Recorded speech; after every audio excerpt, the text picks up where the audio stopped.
Well, BYU is ranked number one in the AVCA National Men's Volleyball Poll, number one in the MPSF, and a big reason is the return of Ben Patch, who the last time I saw him, he was a freshman. And I said this to somebody the other day. I was sitting at courtside at the NCAA championships looking up at the bottom of his feet. And he's back, and he's in Provo. Hi, Ben. How are you tonight? Doing good, really good. Thanks for having me. The first thing I wanted to know was they listed you at 6'9". Did you grow while you were doing your mission? Yeah, I grew vertically and horizontally a little bit on the mission. So you put on a little bit of weight, and because you were pretty skinny freshman 2 years ago, weren't you? Yeah, I mean, I was super thin. I was barely 200 pounds, and now I'm closer to 215, 218. So a little bigger. A little You bigger. had one of the more amazing verticals that I've ever seen, and then for a guy now 6'9". So what do you touch? I was wondering that before. Yeah, before my mission, I touched close to 12 foot, and now I'm touching 12.3. So I don't know why, but it's gone up a little bit. But it's not something I'm complaining about for sure. So No, I can't imagine there are too many people in the world who touch 12'3". That's pretty amazing.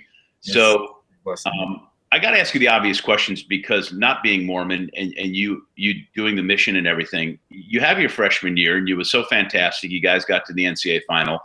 Um, and then over the course of the next 2 years, I know you were in Ohio. And then Yeah. if you could tell us a little bit about that, I'd appreciate it. The mission? Yeah. Yeah, of course.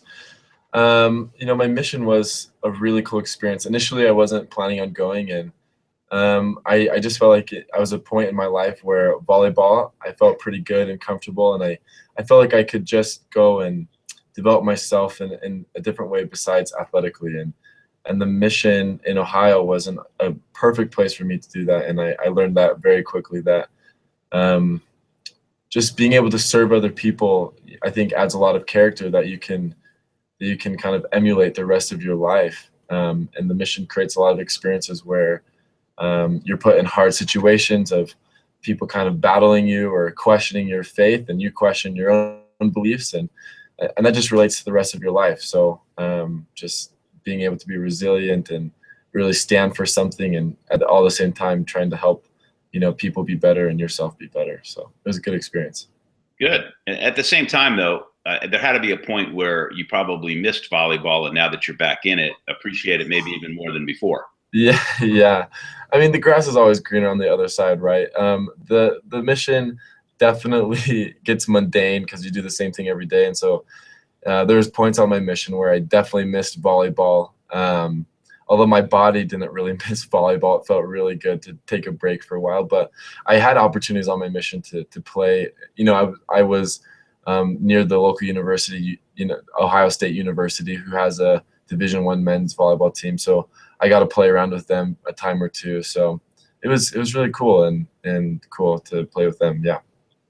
Well, that must have been cool for them to have you in the gym. Now, you come back 2 years later. I know, of course, you were with the men's team, went to the Pan Am Games. It's another long, weird story. I happened to be in Toronto, stuck there for days. I didn't get to see any volleyball, but Oh, dang.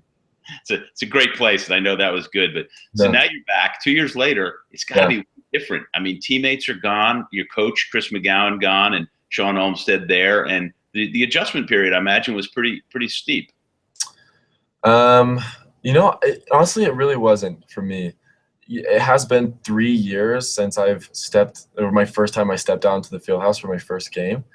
But I have had such a close connection with our new head coach, who's Sean Olmstead, who's the former women's volleyball coach here at BYU. And I've had such a good rapport with him, and he's been almost like an older brother to me since I was in high school. So honestly, the transition has been very easy, and my teammates are very welcoming, and taking on a leadership role on this team has been very easy and streamlined just because of the familiarity with the environment and the coaches and the teammates.